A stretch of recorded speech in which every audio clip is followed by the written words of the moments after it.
Halo semuanya, selamat datang di channel yang tidak layak untuk dihina ini. Sebelum kita mulai, atur posisi santainya, seruput kopinya, dan mari kita berhayal. Melanjutkan cerita sebelumnya, saudara senior Qin, saudara junior Chu Feng, dan saudari perempuan junior Luo Shen adalah teman aku. Meskipun aku tidak tahu bagaimana mereka berdua bisa menyinggung kamu, tapi aku berharap kamu bersedia memberi aku wajah, dan tidak membuat hal-hal sulit lagi bagi mereka, kata Jiang Furong dengan tenang, serta senyum di wajahnya. Ketika dia mendengar kata-kata itu, mata Qin Lingyun mulai menyipit, dan ekspresinya segera berubah. Namun pada akhirnya, ia menenangkan diri dan menoleh ke arah Bai Ruoshan. Terlepas dari klan mana kamu berasal, sebaiknya kamu harus mengetahui tempat kamu di Gunung Qianwood ini. Karena jika tidak, bahkan jika kamu memiliki adik perempuan Jiang di belakang kamu, aku masih tidak akan membiarkan kamu pergi begitu saja, ucap Lin Qingyun. Setelah dia selesai mengucapkan kata-kata ini, Qin Lingyun mengibaskan lengan bajunya, lalu ia berbalik dan pergi. Namun setelah itu, dia tiba-tiba saja berhenti setelah berjalan agak jauh. Dia lalu berbalik untuk menatap Chu Feng, dan kemudian mencibir. Sebelumnya kamu bilang kamu akan membunuhku kan? Jika kamu pikir kamu memiliki kemampuan, maka kamu bisa datang dan mencobanya, tambah Qin Lingyun. Bajingan, ucap Chu Feng. Mendengar kata-kata itu, Chu Feng menopang dirinya untuk berdiri. Namun setelah ragu-ragu, dia tidak menyerang Qin Lingyun. Bagi seorang bangsawan untuk membalas dendam, 10 tahun tidak terlalu lama. Bagi seorang bangsawan untuk membalas dendam, 10 tahun tidak terlalu lama. Bagi seorang bangsawan untuk membalas dendam, 10 tahun tidak terlalu lama. Kata-kata ini terus bergema di hati Chu Feng. Dia mendesak dirinya sendiri, dan mendesak dirinya untuk tidak menerima provokasi Qin Lingyun ini. Pada akhirnya, dia memutuskan untuk bersabar. Dasar sampah, ucap Qin Lingyun. Ketika dia melihat bahwa Chu Feng tidak mencoba menyerangnya, Qin Lingyun mendengus dingin dengan kecewa. Setelah mengucapkan kata-kata itu, dia berbalik dan pergi. Hahaha, kamu tidak lebih dari sampah. Kamu hanya berani bersikap sombong di hadapan kami. Tapi di hadapan saudara senior Qin, kamu tidak lebih dari sampah. Pada saat ini, Tao Xiangyu dan yang lainnya segera mengambil kesempatan untuk mengejek Chu Feng. Sekali lagi, tawa yang dipenuhi ejekan terdengar melalui ruang ini. Apakah ini sangat lucu? Jika kamu benar-benar ingin tertawa, maka lebih baik kamu menunggu sampai saudara junior Chu Feng setua kamu semua sebelum menertawakannya. Pada saat itu aku pasti bertanya-tanya, apakah kalian semua akan memiliki kemampuan untuk tertawa atau tidak? Tepat pada saat ini, Jiang Furong tiba-tiba meneriakkan kata-kata itu. Begitu dia mengucapkan kata-kata itu, dunia segera mulai bergetar, dan suatu penindasan yang tak terbatas melanda langit dan bumi, bahkan hingga menembus jauh ke dalam tubuh semua orang yang ada di sana. Pada saat ini, Tao Xiangyu dan pasukan mereka yang berjumlah puluhan ribu, seketika saja semuanya berhenti tertawa. Dalam sekejap, tidak ada lagi yang berani menertawakan Chu Feng. Jiang Furong, keberadaan ini yang berada di peringkat ketiga dalam daftar suksesi Gunung Qianwood, pasti tidak memiliki reputasi yang tidak patut. Bahkan ketika seseorang seperti Qin Lingyun harus memberi wajah Jiang Furong, bagaimana mungkin orang-orang seperti mereka bisa melakukan apa saja padanya? Itu adalah satu hal untuk menggertak anak muda. Namun kamu semua sebenarnya mengandalkan kekuatan superior kamu, itu hanya untuk menggertak yang lemah. Apakah ini semua kehormatan yang kalian miliki? Aku tidak ingin melihat karakter jahat seperti kalian lagi, tambah Jiang Furong. Jiang Furong, kamu sebaiknya tidak berlebihan dalam menyampaikan sesuatu. Kamu memanggil kami karakter jahat, apakah kamu menyiratkan bahwa kamu adalah orang yang baik? Bai Yun Xiao menegurnya dengan marah. Meskipun dia tahu bahwa dia lebih rendah dari Jiang Furong, tapi dia tidak bisa mentolerirnya di hadapan banyak orang ini. Bai Yun Xiao, aku tidak peduli apa yang orang lain lihat dari kalian semua. Namun di mata aku, kamu semua tidak lebih dari karakter kecil Hang Keji. Apakah kamu keberatan dengan itu? Ucap Jiang Furong. Pada saat ini, alis Jiang Furong yang panjang dan indah tiba-tiba berkerut. Pada saat yang sama, niat membunuh yang ganas juga melonjak melalui langit. Niat membunuhnya tidak hanya ditujukan kepada Bai Yun Xiao. Alih-alih, itu menembus hati puluhan ribu orang yang telah mengepung wilayah Chu Feng. Kamu, seru Bai Yun Xiao, dipermalukan oleh Jiang Furong hingga sedemikian rupa, ini menyebabkan Bai Yun Xiao menjadi sangat marah. Namun setelah dia merasakan kekuatan Jiang Furong yang menindas serta niat membunuhnya, dia pun menjadi ragu-ragu dan tidak berani menyerang. Saudara senior Bai, sudah lupakan saja. Mari kita tunggu sampai saudara senior Mowen keluar dari pelatihan tertutup untuk memberi pelajaran pada wanita ini. Melihat situasinya jauh dari baik, Tao Xiangyu buru-buru mengirim Bai Yun Xiao transmisi suara. Setelah mendengar apa yang dikatakan Tao Xiangyu, meskipun Bai Yun Xiao sangat tidak mau, tapi pada akhirnya dia masih melambaikan lengan bajunya, dan memimpin kerumunan dari divisi penyelidikan surga untuk pergi.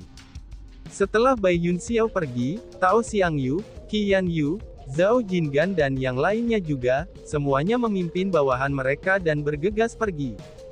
Itu karena, tidak ada dari mereka yang mau bertarung dengan Jiang Furong. Bahkan ketika karakter utama pergi, kerumunan yang datang untuk menikmati pertunjukan secara alami juga tidak akan berani tinggal lebih lama lagi. Hanya dalam waktu singkat, lautan orang yang luas telah tersebar. Pada saat ini, Chu Feng langsung merawat luka-luka di tubuh Bai Ruoshen. Meskipun Bai Ruoshen hanya terluka di permukaan, tapi Chu Feng marah saat melihatnya berlumuran darah, dan bahkan dia merasa sangat sulit untuk mengendalikan diri. Saudara junior Chu Feng, apakah saudara perempuan junior Ruoshen baik-baik saja? Tanya Jiang Furong belum pergi. Namun sebaliknya, dia berjalan ke arah mereka. Terima kasih saudari senior Jiang atas perhatian kamu. Ruoshen baik-baik saja, itu hanya luka kecil, jawab Bai Ruoshen dengan rasa terima kasih. Diperlakukan dengan cermat oleh Chu Feng, luka-lukanya banyak yang telah disembuhkan sekarang, dan dia tidak lagi merasakan sakit.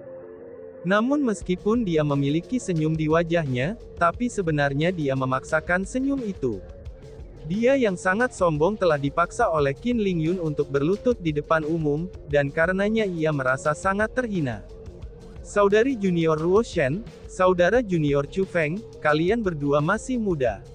Alasan mengapa Qin Lingyun mampu mengalahkan kalian berdua adalah, itu hanya karena dia telah berkultivasi lebih lama dari kalian berdua.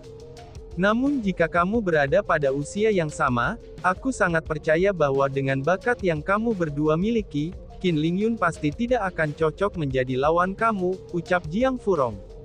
Seolah-olah dia telah melihat ketidaknyamanan Bai Ruoshen, Jiang Furong segera menghiburnya.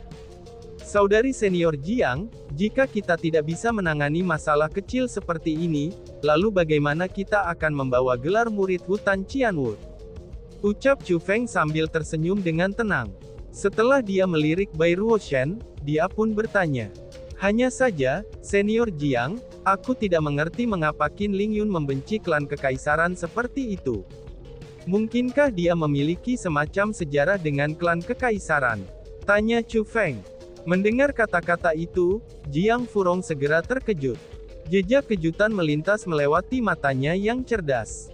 Untuk orang luar, Qin Lingyun mungkin tampak datang demi Tao Xiangyu, dan sengaja datang untuk menyerang Chu Feng dan Bai Ruoshen. Namun untuk Jiang Furong, pertanyaan Chu Feng ini sangat mengejutkannya. Tidak hanya dia bisa mengatakan bahwa Qin Lingyun datang demi membuat hal-hal sulit bagi Bai Ruoshen, dia bahkan berhasil menebak bahwa harus ada semacam sejarah antara Qin Lingyun dan Imperial Clansmen. Aku tidak tahu betul tentang hal-hal yang terjadi tentang Qin Lingyu. Jawab Jiang Furong sambil menggelengkan kepalanya, dan pura-pura tidak tahu apa-apa. Namun pada saat Chu Feng dan Bai Ruoshen kecewa, transmisi suara memasuki telinga mereka. Adapun transmisi suara ini, itu berasal dari Jiang Furong. Apa yang dikatakan saudara junior Chu Feng memang sangat benar. Qin Lingyun itu membenci klan kekaisaran. Maka secara alami, pasti ada alasan untuk itu. Qin Lingyun pernah terluka parah dan dipermalukan oleh klan Kekaisaran Muda. Selain itu, klan Kekaisaran Muda itu jauh lebih muda daripada dirinya. Qin Lingyun dikenal sebagai yang terkuat di Gunung Qianwu, dan secara praktis tak tertandingi di antara generasi muda. Setelah kejadian itu, sebuah simpul tersisa di hatinya, dan dia mulai sangat membenci klan Kekaisaran, ucap Jiang Furong. Oh, jadi begitu ya. Terima kasih saudari senior Jiang. Setelah mengetahui masalah ini, Chu Feng dan Bai Ruoshan keduanya mengucapkan terima kasih melalui transmisi suara. Hal yang aku bicarakan adalah rahasia. Akan lebih baik bagi kamu berdua untuk tidak menyebarkannya kepada orang lain. Karena jika Qin Lingyun mencari tahu tentang hal itu, dia pasti tidak akan membiarkan kalian berdua pergi. Pada saat itu, bahkan aku sendiri tidak akan bisa menghentikannya, ucap Jiang Furong memperingatkan. Kami mengerti, jawab keduanya. Baik Chu Feng maupun Bai Ruoshan, keduanya adalah orang yang cerdas. Hanya dengan keputusan Jiang Furong untuk mengatakan bahwa dia tidak tahu apa-apa, itu sambil diam-diam memberitahu mereka tentang apa yang telah terjadi, dan mereka berdua pun tahu bahwa masalah ini sangatlah serius.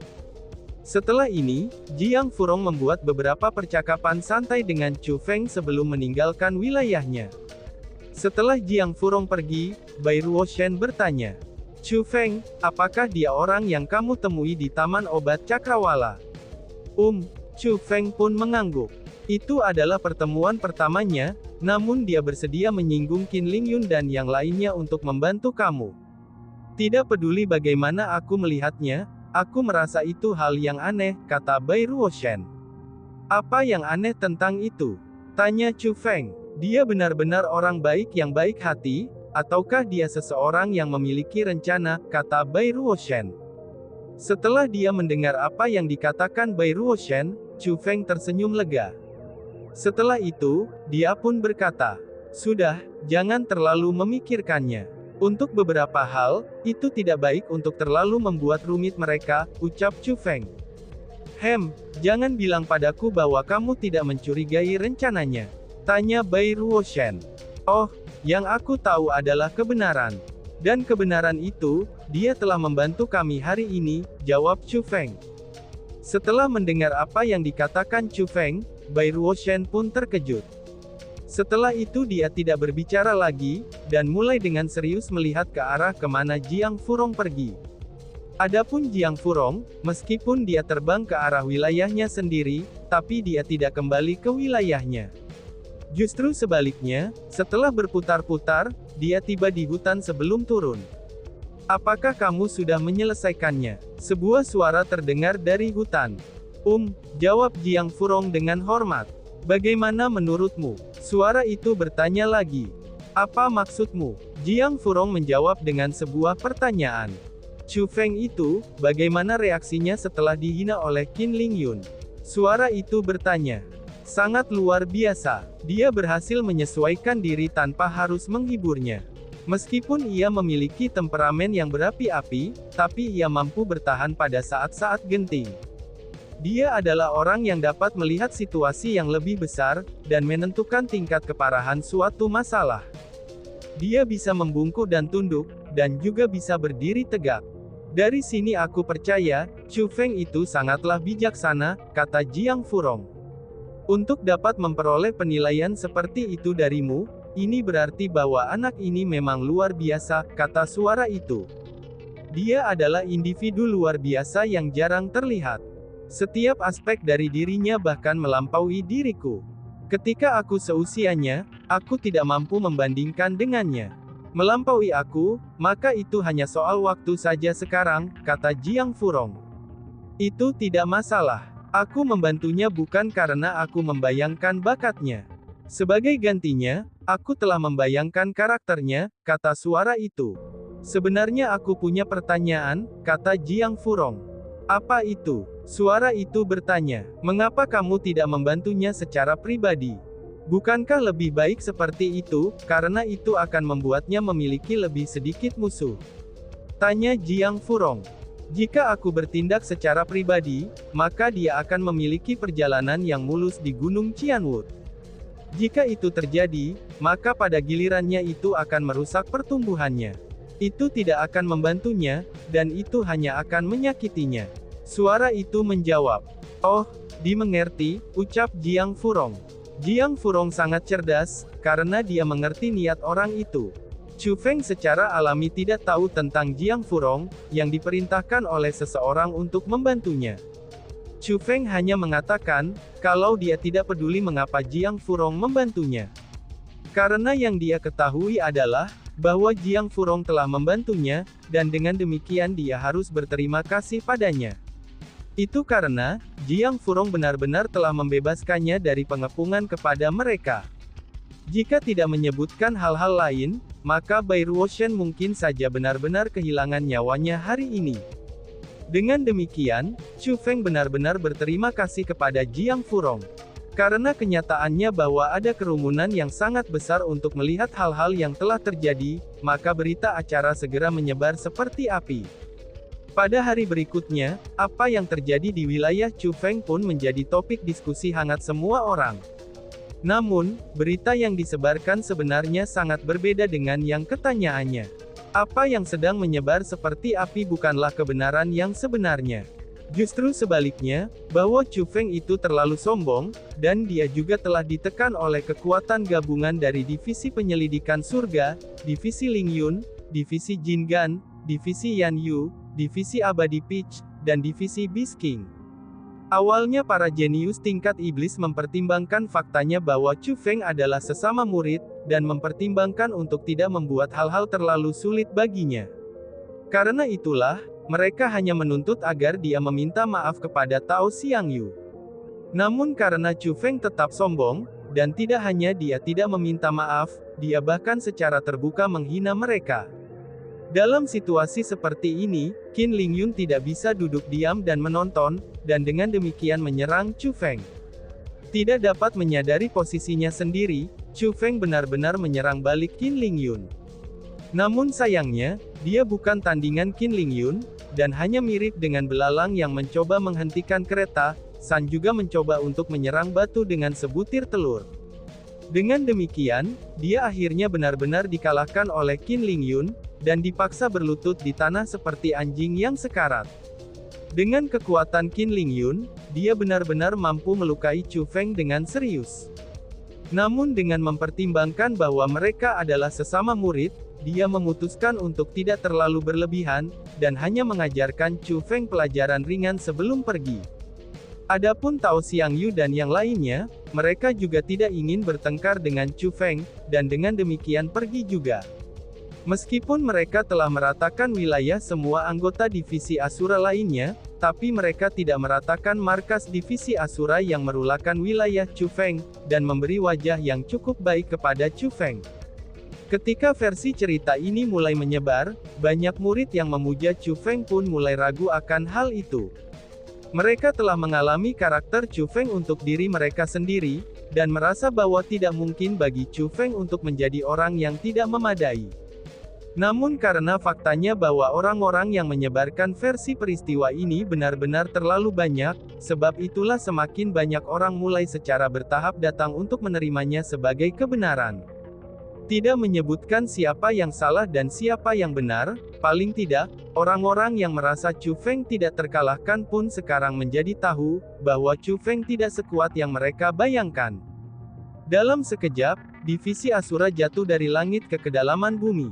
Adegan-adegan besar orang yang tak terhitung jumlahnya, itu datang ke pintu masuk divisi Asura setiap harinya.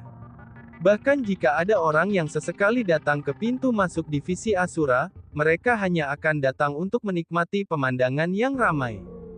Bajingan sialan, itu sama sekali bukan kebenarannya. Mereka membalikkan yang benar dan yang salah. Yang paling pasti adalah, Tao Xiangyu dan yang lainnya lah yang telah melakukan penyebaran berita ini. Mereka harus menyuap yang lain yang datang untuk menonton, sehingga mereka bisa mengoceh seperti ini. Pada saat ini, Wang Wei dan beberapa anggota yang tersisa dari divisi Asura sekali lagi berkumpul di wilayah Chu Feng.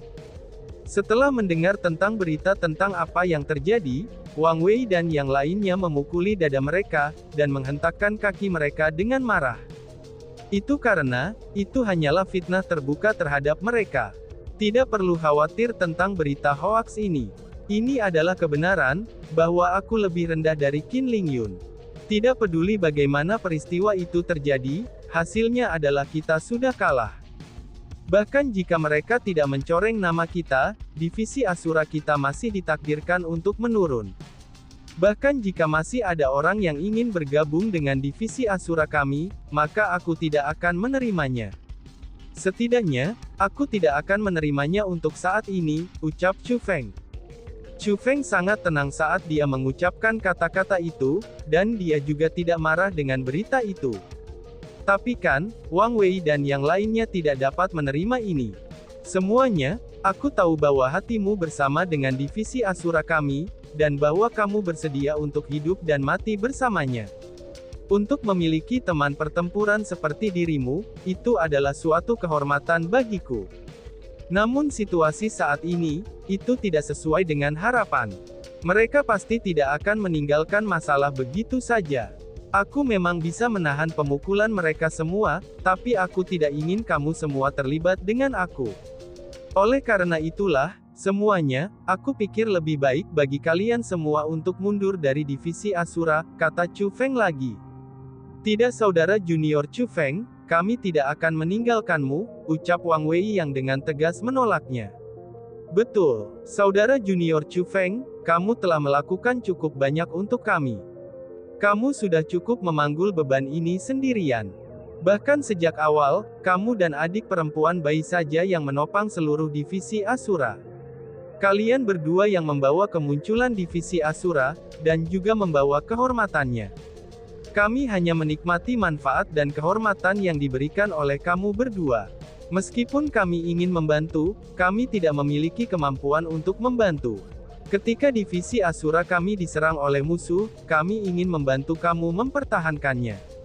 Namun apalah daya, pada akhirnya, kami hanya bisa berdiri di belakang kalian berdua.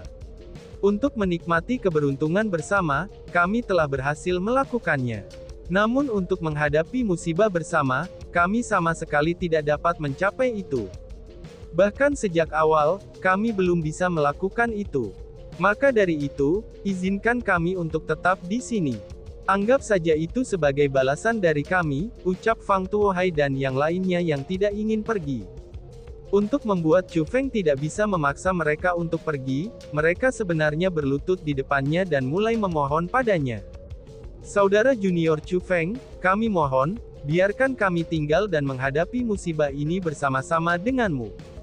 Kepala, kami mohon padamu, ucap mereka semua.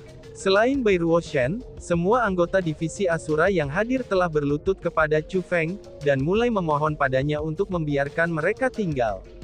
Di antara orang-orang ini adalah murid dari hutan Qianwood Selatan, murid dari divisi Kenaikan, dan murid elit lainnya yang telah bergabung dengan divisi Asura. Sementara untuk status, kekuatan, dan asal-usul mereka yang berbeda, dan mereka sekarang memiliki kesamaan. Yaitu, mereka semua ingin setia dan mengabdi kepada Chu Feng. Untuk melihat orang-orang ini bertekad untuk mengambil bencana bersamanya, Chu Feng pun tersentuh dan dibuat sedih oleh mereka.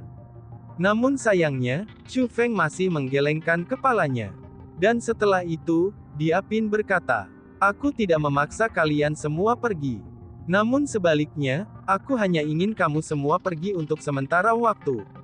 Pada saat aku membutuhkan kalian semua lagi, aku akan memanggil kalian semua untuk kembali," ucap Chu Feng. Ketika mereka mendengar apa yang dikatakan Chu Feng, Fang Tuohai dan yang lainnya menundukkan kepala mereka dan tidak berbicara. Tapi meski begitu, mereka masih tidak mau pergi. Dan tiba-tiba saja bersambung. Sekian dan terima kasih banyak. Bye-bye.